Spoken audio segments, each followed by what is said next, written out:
জুলুম নির্যাতনে অবিচলতা।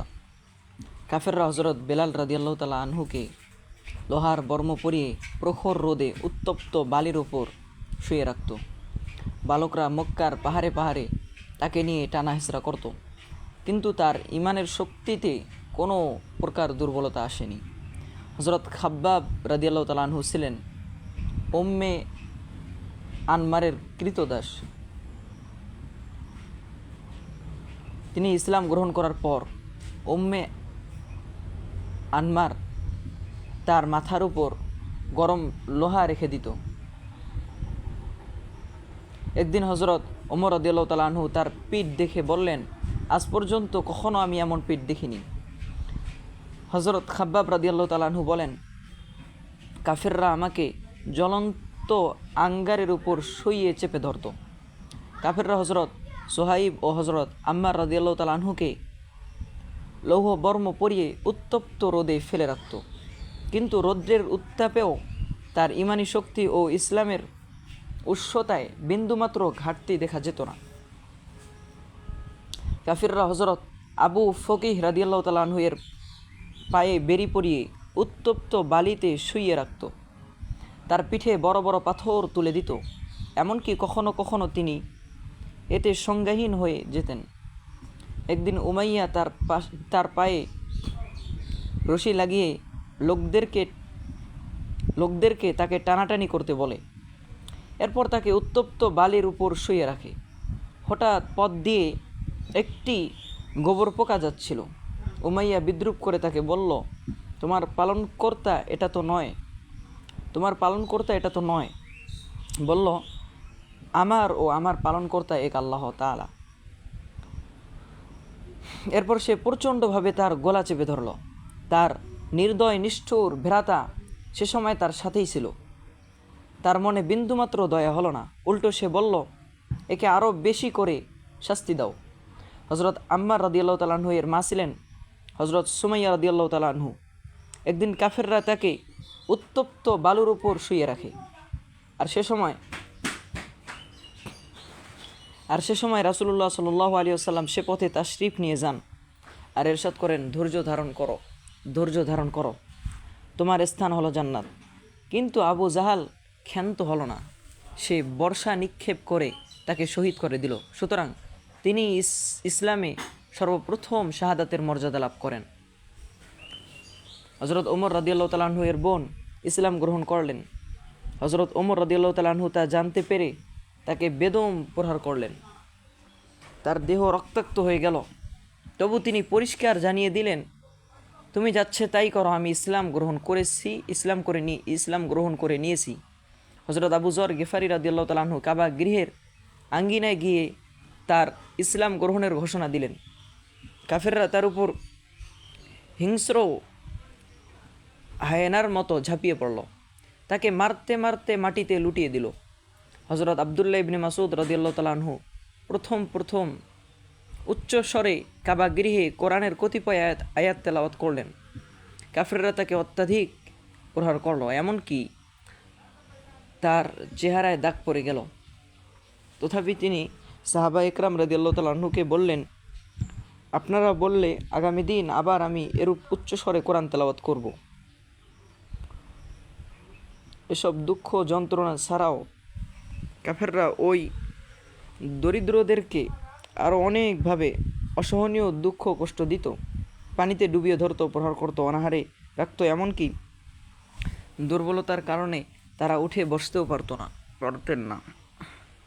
তাদের মধ্যে অধিকাংশ লোকই ছিল দাসী বা স্বদেশ ত্যাগী।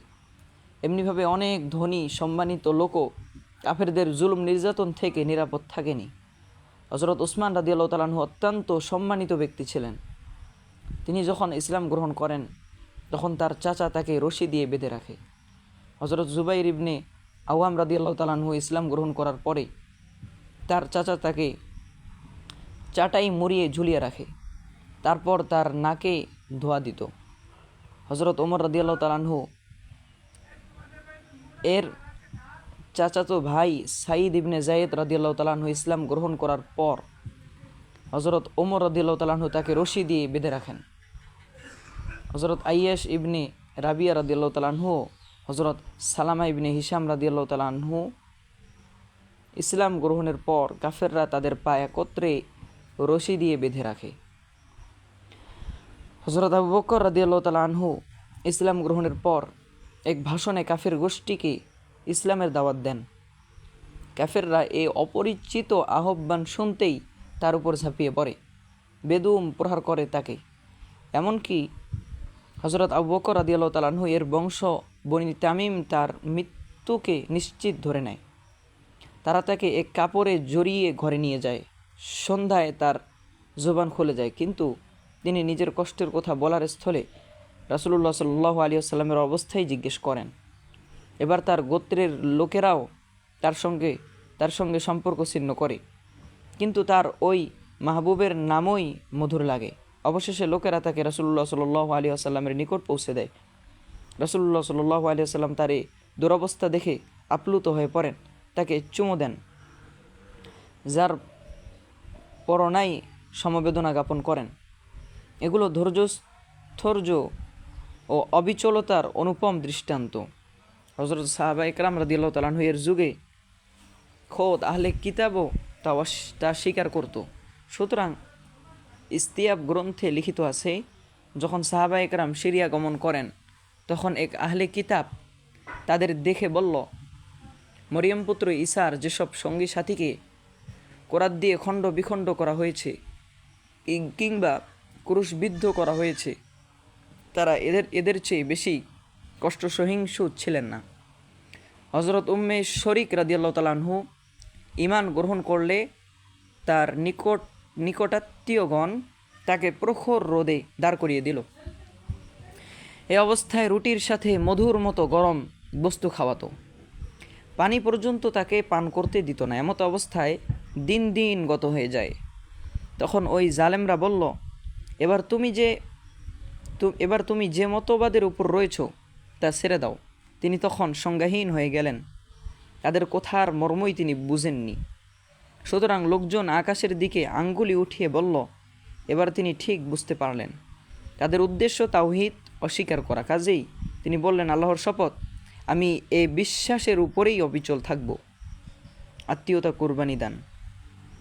হযরত সাহাবা ইকরাম রাদিয়াল্লাহু তাআলা আনহুকে ঈমানের খাতিরে শুধু শারীরিক দুঃখ কষ্টই ভোগ করতে হয়নি, বরং তাদেরকে আপন আত্মীয় স্বজনের সম্পর্কও কুরবানি দিতে হয়েছে।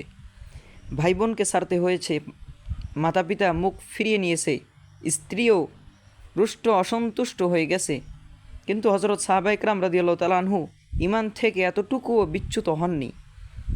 অথচ মানুষ অনেক সময় ক্ষুধ, পিপাসা, রোগ, যন্ত্রণা ও অভাব অনটনের কষ্ট সহ করে নেয়, তথাপি রক্ত সম্পর্ক ছিন্ন করতে পারে না। আর এ শ্রেষ্ঠ মানুষগণ আল্লাহ তাআলা ও তার রাসূল সাল্লাল্লাহু আলাইহি ওয়াসাল্লামের সাথে সম্পর্ক গড়তে প্রয়োজনে বাকি সব সম্পর্ক ছিন্ন করেছেন। তদুপরি শুধু এতটুকুই নয় যে ঈমানের কারণে রক্তের সম্পর্ক ছিন্ন হয়ে গেছে, বরং যাদের সাথে রক্ত, বংশগত ও বৈবাহিক সম্পর্ক ছিল, সেই তারাই ঈমান গ্রহণের কারণে নিজের হাতে বেত্রাঘাত করেছে, পরনের কাপড় খুলে নিয়েছে, হাত পায়ে বেরি পরিয়েছে, পানাহার বন্ধ করে দিয়েছে। একটু ভাবুন তো, যখন বাবা বেত্রাঘাত করে, ভাই বস্ত্র হরণ করে এবং বলে, যাও মুহাম্মদ সাল্লাল্লাহু আলাইহি ওয়াসাল্লাম থেকে চেয়ে নাও, তখন মনের অবস্থা কেমন হতে পারে? আপন জনের দেওয়া আঘাতের কষ্ট তো অন্যরকমই হয়। হযরত সাদ ইবনে আবি ওয়াক্কাস রাদিয়াল্লাহু তাআলা আনহু ইসলাম গ্রহণ করলেন। তার মা শপথ করে বসল, তুই ইসলাম ত্যাগ না করা পর্যন্ত আমি তোর সাথে কথা বলবো না, আহার করব না, পানিও পান করব না। সুতরাং তিনি তার শপথ পূর্ণ করেন। এমনকি তৃতীয় দিন ক্ষুধার যন্ত্রণায় সংজ্ঞাহীন হয়ে যান, কিন্তু তাতে হযরত সাদ ইবনে আবি ওয়াক্কাস রাদিয়াল্লাহু তাআলা আনহু এর কোনো প্রতিক্রিয়া হয়নি, বরং তিনি আপন মাতাকে স্পষ্ট বলে দেন, যদি আপনার দেহে সহস্র প্রাণ থাকে আর এক একটি করে সবগুলোই বের হয়ে যায়, তথাপি আমি আমার এই দিন ইসলাম ধর্ম ত্যাগ করব না। হযরত খালিদ ইবনে সাঈদ রাদিয়াল্লাহু তাআলা আনহু ইসলাম গ্রহণ করলেন। তার পিতা তাকে নির্দয়ভাবে বেত্রাঘাত করল, বন্দি করে রাখলো, খাদ্য পানীয় বন্ধ করে দিল, নিষেধ করলো অন্য পুত্রদের সাথে কথা বলতে। তবু তিনি রাসূলুল্লাহ সাল্লাল্লাহু আলাইহি সাল্লামের সংস্রব ত্যাগ করেননি। অবশেষে আবিসিনিয়া অভিমুখে হিজরত করেন। হুদায়বিয়ার সন্ধির পর কাফের স্ত্রীদের বিবাহ বন্ধনে রেখো না আয়াতটি অবতীর্ণ হয়। এর দ্বারা সাহাবা ইকরাম রাদিয়াল্লাহু তাআলা আনহুকে আদেশ দেওয়া হলো, মক্কায় তোমাদের যেসব কাফের স্ত্রী আছে তাদেরকে ছেড়ে দাও। তখন হজরত ওমর রাদিয়াল্লাহু তাআলা আনহু তার দুজন কাফের স্ত্রীকে তালাক দিয়ে দিলেন। বহু মহিলা সাহাবী তাদের কাফের স্বামীকে ছেড়ে মদিনায় হিজরত করে চলে আসেন, কিন্তু তাদের মধ্যে একজনও ইসলাম ধর্ম ত্যাগ করেননি। এ সম্পর্কে হজরত আয়েশা রাদিয়াল্লাহু তাআলা আনহা বলেন, আমরা এরূপ কোনো মুহাজির নারীর কথা জানি না যিনি ঈমান গ্রহণের পর ধর্মত্যাগী হয়েছেন। অভাব অনটন। দৈহিক দুঃখ কষ্ট ও নিকটাত্মীয়দের নিষ্ঠুরতার সাথে আরও ভয়াবহ একটি কালনাগিনী ছিল। মুমিনগণকে তার সঙ্গেও লড়তে হয়েছে। সেই কালনাগিনী হলো অভাব অনটন। এটা বড় বড় দাপুটে শক্তিমানকেও ধুলিমলিন করে ছাড়ে। মানুষের কাছে নিরুপায় হয়ে নিজের ইজ্জত সম্মান বিকিয়ে দিতেও প্রস্তুত হয়ে যায়। কত কত লোক পেটের ধান্দায় ইমানও বিক্রি করে দেয়, কিন্তু এ নীলাকাশ এমন লোকও দেখেছে খুদ পিপাসায় যাদের পেট কোমরের সাথে মিশে যেত। একাধারে কয়েক বেলা তাদের মুখে একটি লোকমা পর্যন্ত উঠত না, কিন্তু কৃতজ্ঞতার পথে তাদের এতটুকু পদস্খলন ঘটত না। হযরত উতবা ইবনে গাজওয়ান রাদিয়াল্লাহু তাআলা আনহু বর্ণনা করেন, আমি সপ্তম মুসলমান। তখন আমার সে কি দুরবস্থা, গাছের পাতা খেয়েও আমাকে দিন কাটাতে হয়েছে। পরিণামে আমার ঠোঁট ফেটে গিয়েছিল।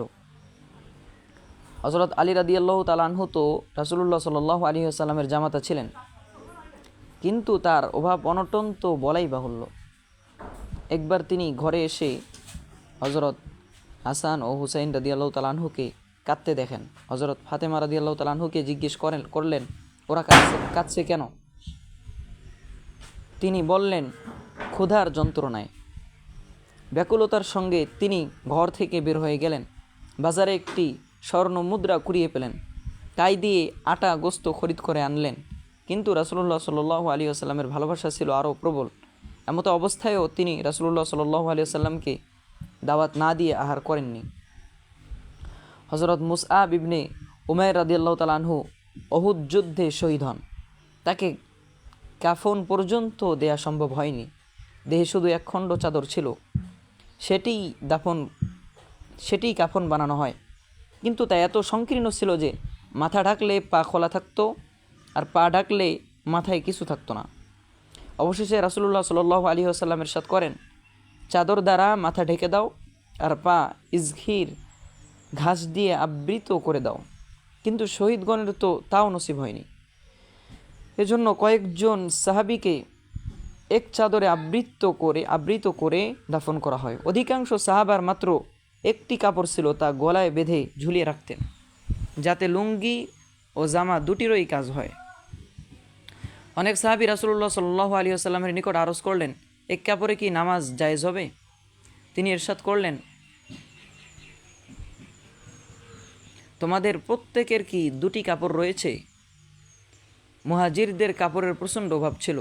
তারা যখন কোরআনের মাহফিলে অংশগ্রহণ করতেন, তখন পরস্পরে গায়ে গায়ে মিশে বসতেন, যেন একজন অন্যজনের পর্দা রক্ষায় সহায় হন। সেসব বুজুর্গের পায়ে জোতা ছিল না, মোজা ছিল না, মাথায় টুপি ছিল না, দেহে ছিল না জামা। সুতরাং একবার হযরত সাদ ইবনে উবাদা রাদিয়াল্লাহু তাআলা আনহু অসুস্থ হলেন। সাহাবীগণ তখন তাকে দেখতে গেলেন। কি অপূর্ব দৃশ্য ছিল, যখন ওইসব আল্লাহওয়ালা যাদের পদধূলি জান্নাতের মাটি থেকে শ্রেষ্ঠ, তারা বাজারে নগ্ন পদে বস্ত্রহীন ও খালি মাথায় হাঁটতেন, আর আল্লাহ ও রাসূল সাল্লাল্লাহু আলাইহি ওয়াসাল্লামকে অবিশ্বাসী, কিয়ামত অস্বীকারী ও কোরআন অমান্যকারীরা উপহাস করত, টিপ্পনি কাটত, বলতো, আরে এজন্যই কি বাপদাদার ধর্ম ছেড়েছিলে? যাতে এরূপ অভাব অনটনে জীবনযাপন করবে? কি দিয়েছে তোমাদেরকে নতুন ধর্ম ও এ নতুন নবীর গোলামি? আমাদের নিকট এসো, আমরা তোমাদেরকে সন্তুষ্ট ও ধনবান করে দিব। কাব ইবনে আশরাফ হজরত মোহাম্মদ ইবনে মাসলামা রাদিয়াল্লাহু তাআলা আনহুকে, আস ইবনে ওয়াইল হজরত খাব্বাব রাদিয়াল্লাহু তাআলা আনহুকে, আর গাসসানের বাদশাহ হজরত কাব ইবনে মালিক রাদিয়াল্লাহু আনহুকে লোভ দেখিয়ে ইসলাম থেকে বিচ্যুত করতে চায়। কিন্তু তারা বড় আশ্চর্য প্রকৃতির ছিলেন। জুলুম নির্যাতনের জাতাকলও তাদেরকে ইসলাম থেকে বিচ্যুত করতে পারেনি। আত্মীয় স্বজনের কঠোরতা তাদের সংকল্পে ফাটল ধরাতে পারেননি। স্বদেশ ত্যাগও তাদের ইসলাম হরণ করতে পারেনি। কোনো লোভ লালসা তাদেরকে দোজাহানের নেতা হজরত মুহাম্মদ সাল্লাল্লাহু আলাইহি ওয়াসাল্লামের সাথে অকৃতজ্ঞতা প্রদর্শনে উদ্বুদ্ধ করতে পারেনি। কাফের মুশরিকদের উপহাসও পারেনি তাদেরকে নিজ কাজে লজ্জিত করতে। আত্মত্যাগের অদম্য বাসনা তাদের মনে ইসলামের জন্য সব কিছু কুরবানি দানের অদম্য বাসনা ছিল। পৃথিবীর ইতিহাসে কোনো নেতা, কোনো সর্দার, কোনো গুরু, কোনো পণ্ডিত, কোনো ধর্মীয় বা রাজনৈতিক নেতার অনুসারীদের মধ্যে এমন পাওয়া যাবে না। তাদের সবচেয়ে বড় আকাঙ্ক্ষা ছিল আল্লাহর পথে শাহাদাত বরণ করা। তাদের প্রত্যেকের অন্তরে ছিল শাহাদাতের আদম্য এক বাসনা। সর্বদা তারা সুযোগ খুঁজতেন কখন তাদের আল্লাহ তাআলার পথে নাক, কান ও শির কাটানোর সৌভাগ্য লাভ হবে। জৈনক বেদুইন রাসূলুল্লাহ সাল্লাল্লাহু আলাইহি ওয়াসাল্লামের প্রতি ঈমান আনলো। এরপর রাসূলুল্লাহ সাল্লাল্লাহু আলাইহি ওয়াসাল্লামের সাথে হিজরতের ইচ্ছা করল। রাসূলুল্লাহ সাল্লাল্লাহু আলাইহি ওয়াসাল্লাম তাকে কোনো জৈনক সাহাবীর নিকট সুপর্দ করলেন। সে তাদের উট চড়াতো। অনন্তর এক যুদ্ধে গনিমতের মাল হতে আসলো। রাসূলুল্লাহ সাল্লাল্লাহু আলাইহি ওয়াসাল্লাম তাকেও এতে অংশ দিলেন। তখন সে বলল, আমি তো এ উদ্দেশ্যে ইসলাম গ্রহণ করিনি।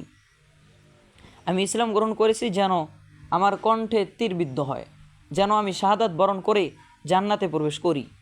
অনতিবিলম্বে যুদ্ধ শুরু হয়। তুমুল যুদ্ধ ঠিক তার কণ্ঠে গিয়ে তীরবিদ্ধ হয়। তিনি শহীদ হয়ে যান। সাহাবাগণ তার লাশ রাসূলুল্লাহ সাল্লাল্লাহু আলাইহি ওয়াসাল্লামের সামনে নিয়ে আসেন।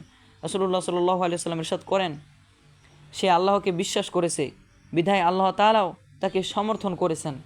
একথা বলে তিনি তার কাফনের জন্য নিজের জুব্বা দান করেন। উহুদ যুদ্ধের সময় এক সাহাবী রাসূলুল্লাহ সাল্লাল্লাহু আলাইহি ওয়াসাল্লামের নিকট আরজ করলেন, ইয়া রাসূলুল্লাহ সাল্লাল্লাহু আলাইহি ওয়াসাল্লাম, যদি আমি শহীদ হয়ে যাই তবে আমার স্থান কোথায় হবে? ইরশাদ করেন, জান্নাতে। তার হাতে তখন খেজুর ছিল। তিনি খেজুর সরে ফেলে দিয়ে যুদ্ধ করে শহীদ হয়ে গেলেন।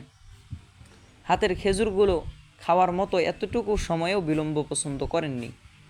বদরের যুদ্ধের সময়ের ঘটনা। মক্কার মুশরিকরা সন্নিকটে চলে এসেছে। তখন রাসূলুল্লাহ সাল্লাল্লাহু আলাইহি ওয়াসাল্লাম হযরত সাহাবা ইকরাম রাদিয়াল্লাহু তাআলা আনহুকে সম্বোধন করে ইরশাদ করেন, ওঠো, গ্রহণ করো জান্নাতের সেই স্থান যার প্রশস্ততা আসমান জমিন সমান। হযরত উমাইর ইবনুল হাম্মাম আনসারী রাদিয়াল্লাহু তাআলা আনহু বললেন, হে আল্লাহর রাসূল সাল্লাল্লাহু আলাইহি ওয়াসাল্লাম, আসমান জমিন সমান? ইরশাদ করেন, হ্যাঁ। বললেন, বাহ। ইরশাদ করলেন, বাহ বাহ, কেন বললে? সে বলল, নিছক এ আশায় যে আমিও হয়তো তাতে প্রবেশ করব। ইরশাদ করেন, তুমিও প্রবেশ করবে। এ প্রশ্নোত্তরের পর সে ঝুড়ি থেকে খেজুর বের করে খেতে শুরু করলো।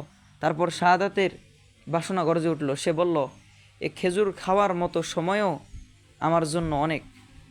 একথা বলে খেজুর সরে ফেলে ময়দানে নেমে পড়লেন এবং শহীদ হয়ে গেলেন। হযরত আনাস রাদিয়াল্লাহু তাআলা আনহু এর চাচা বদরের যুদ্ধে অংশগ্রহণ করতে পারেননি, তাই সর্বদা এ কাঁটা তার অন্তরে বিদ্ধ হতে থাকে। এরপর উহুদ যুদ্ধ শুরু হয়। তিনি তখন জীবন বাজি রেখে লড়াই করে শহীদ হয়ে যান। তার বোন বর্ণনা করেন, তার শরীরে তীর, বর্শা ও তরবারির অসংখ্য আঘাত লেগেছিল। তাকে চেনাই যায়নি। আমি শুধু তার আঙ্গুল দেখে চিনতে পেরেছি। একবার জৈনক সাহাবী যুদ্ধের সময় ঘোষণা করলেন, জান্নাত তরবারির ছায়াতলে। অপর সাহাবী বলে উঠলেন, তুমি কি কথাটা রাসূলুল্লাহ সাল্লাল্লাহু আলাইহি ওয়াসাল্লাম থেকে শুনেছ? বলল, হ্যাঁ। তৎক্ষণাৎ সে ওখান থেকে উঠে বন্ধুদের এসে সালাম করে বিদায় হয়ে গেল। তরবারির কোষ খুলে ভেঙে ফেলল, এরপর শত্রুদের উপর ঝাঁপিয়ে পড়ে শহীদ হয়ে গেল। হযরত আবদুল্লাহ ইবনে সাবিত রাদিয়াল্লাহু তাআলা আনহু প্লেগে আক্রান্ত হলেন। রাসূলুল্লাহ সাল্লাল্লাহু আলাইহি ওয়াসাল্লাম তার শুশ্রূষা করতে তাশরিফ নিলেন। তার উপর মৃত্যুর লক্ষণ প্রকাশ পেয়ে গেছে। মহিলারা কান্নাকাটি আরম্ভ করেছে। তার কন্যা কেঁদে কেঁদে বলল, আমার আশা ছিল আপনি শহীদ হবেন। তিনি জিহাদের রসদও প্রস্তুত করে রেখেছিলেন। রাসূলুল্লাহ সাল্লাল্লাহু আলাইহি ওয়াসাল্লাম ইরশাদ করেন, সে নিয়তের পুণ্য পেয়ে গেছে। হযরত আমর ইবনে জামুহ রাদিয়াল্লাহু তাআলা আনহু একজন বৃদ্ধ ও খরা সাহাবী ছিলেন। বদরের যুদ্ধে খরা হওয়ার কারণে রাসূলুল্লাহ সাল্লাল্লাহু আলাইহি ওয়াসাল্লাম তাকে মদিনায় রেখে যান। কিন্তু উহুদের যুদ্ধের সময় তিনি পুত্রদের বললেন, আমাকে যুদ্ধের ময়দানে যেতে দাও। সকলে তাকে বলল, রাসূলুল্লাহ সাল্লাল্লাহু আলাইহি ওয়াসাল্লাম তো আপনাকে মাফ করে দিয়েছেন। তিনি বললেন, আফসোস, তোমরা আমাকে বদরের যুদ্ধে জান্নাত থেকে বঞ্চিত রেখেছ, এ উহুদেও বঞ্চিত রাখতে চাচ্ছ? এ কথা বলে যাত্রা করেন। যুদ্ধ শুরু হলে আরজ করলেন, হে আল্লাহর রাসূল সাল্লাল্লাহু আলাইহি ওয়াসাল্লাম, যদি আমি শহীদ হয়ে যাই তাহলে এ খরা অবস্থায় কি জান্নাতে পৌঁছে যাব? ইরশাদ করেন, হ্যাঁ। একথা শুনে সামনে অগ্রসর হন এবং লড়াই করে শহীদ হয়ে যান। আছে কি কোনো উপমা? সম্মানিত উপস্থিতি, আপনারা নিশ্চয়ই দেখেছেন তাদের মধ্যে ইসলামের জন্য কোরবান হওয়ার কেমন উৎসাহ ছিল। মনে হয় তারা এজন্য ব্যাকুল হয়ে থাকতেন কখন সুযোগ আসবে আর তারা আপন মালিকের সামনে জানের নজরানা পেশ করবেন। তাদের জীবনের আরেক দিকের প্রতি আমি আপনাদের মনোযোগ আকর্ষণ করছি। আপনারা হয়তো জনগণকে তাদের নেতার সাথে, ছাত্রদেরকে আপন শিক্ষকের সাথে, সন্তানকে আপন মাতাপিতার সাথে, মুরিদগণকে আপন পীর সাহেবের সাথে মহাব্বত করতে দেখেছেন। আপনারা এ বিষয়টি গল্প কাহিনীও হয়তো শুনেছেন, বহু ঘটনাও হয়তো দৃষ্টিগোচর হয়েছে। কিন্তু রাসূলুল্লাহ সাল্লাল্লাহু আলাইহি ওয়াসাল্লামের সাথে সাহাবীদের যে মহাব্বত ভালোবাসা ছিল, পৃথিবীর ইতিহাসে এর কোনো নজির খুঁজে পাওয়া যায় না। এমনিভাবে রাসূলুল্লাহ সাল্লাল্লাহু আলাইহি ওয়াসাল্লামের প্রতি আদব সম্মান প্রদর্শন আর তার আনুগত্য অনুসরণেও সাহাবায়ে কেরাম নিজের তুলনা নিজেই। হযরত উসাইদ ইবনে হুযায়র রাদিয়াল্লাহু তাআলা আনহু ছিলেন একজন বড় রসিক প্রকৃতির সাহাবী। একদিন তিনি রসিকতা করছিলেন।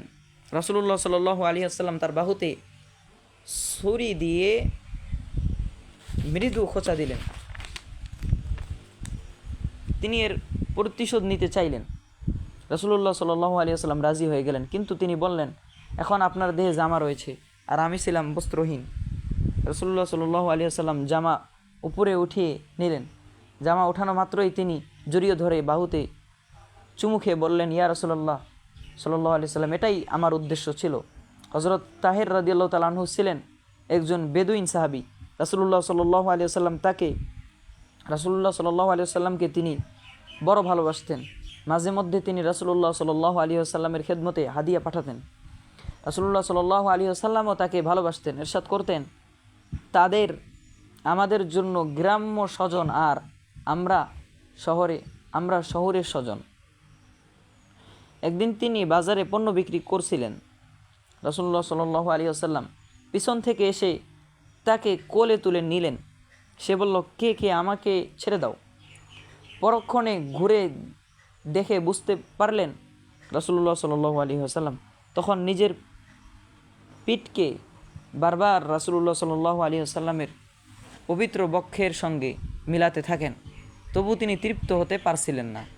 একদিন রাসূলুল্লাহ সাল্লাল্লাহু আলাইহি ওয়াসাল্লাম ওযু করলেন, সামান্য পানি অবশিষ্ট থেকে যায়। তখন সাহাবায়ে কেরাম তা নিজ নিজ দেহে মুছে দেন। একবার তিনি মাথা মুন্ডন করছিলেন, সাহাবায়ে কেরাম তাকে পরিবেষ্টন করে নিলেন। নরসুন্দর মাথা মুন্ডন করছিল। হযরত সাহাবায়ে কেরাম উপর থেকেই পবিত্র কোষগুচ্ছ তুলে নিতে চাচ্ছিলেন।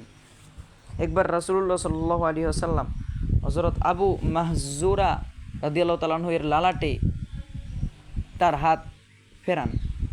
এরপর থেকে তিনি বাকি জীবন কখনো মাথার সামনের চুল কাটাননি এবং সিথিও করেননি, বরং তা বরকতময় স্মৃতিস্বরূপ রেখে দেন। খাইবরের যুদ্ধের সময় রাসূলুল্লাহ সাল্লাল্লাহু আলাইহি ওয়াসাল্লাম জৈনক সাহাবীকে পবিত্র হাতে একটি হার পাঠিয়েছিলেন। তিনি হারটির বড় মূল্যায়ন করতেন। অমৃত্যু সেটি গোলা থেকে পৃথক করেননি, বরং মৃত্যুর সময় ওসিয়ত করেন এ হারটি যেন তার সাথে দাফন করে দেওয়া হয়। হজরত আমিরে মুয়াবিয়া রাদিয়াল্লাহু তাআলা আনহু এর নিকট রাসূলুল্লাহ সাল্লাল্লাহু আলাইহি ওয়াসাল্লামের একটি পবিত্র জামা, একটি লুঙ্গি, একটি চাদর ও কয়েকটি পবিত্র দাড়ি ছিল। তিনি মৃত্যুর সময় ওসিয়ত করেন এই পবিত্র কাপড় আমার কাফনের সাথে জুড়ে দিবে, আর এই চুলগুলো আমার নাকে মুখে ভরে দিবে।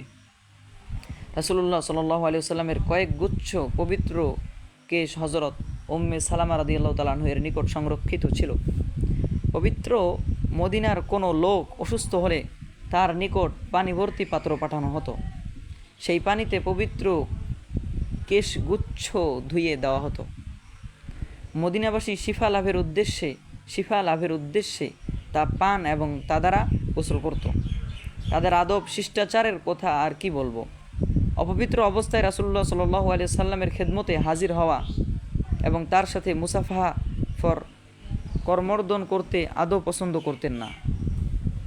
একবার মদিনার এক রাস্তায় রাসূলুল্লাহ সাল্লাল্লাহু আলাইহি ওয়াসাল্লামের সাথে হযরত আবু হুরায়রা রাদিয়াল্লাহু তাআলা আনহু এর সাক্ষাৎ হয়ে গেল।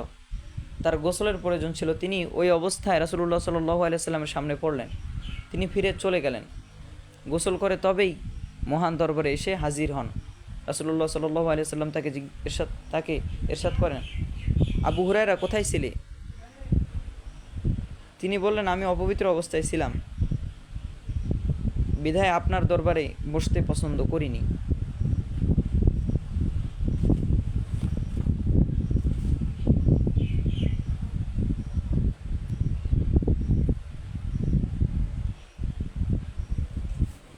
রাসূলুল্লাহ সাল্লাল্লাহু আলাইহি সাল্লামের সামনে বসলে শিষ্টাচারের অতিশয্যে তারা যেন মূর্তি হয়ে যেতেন।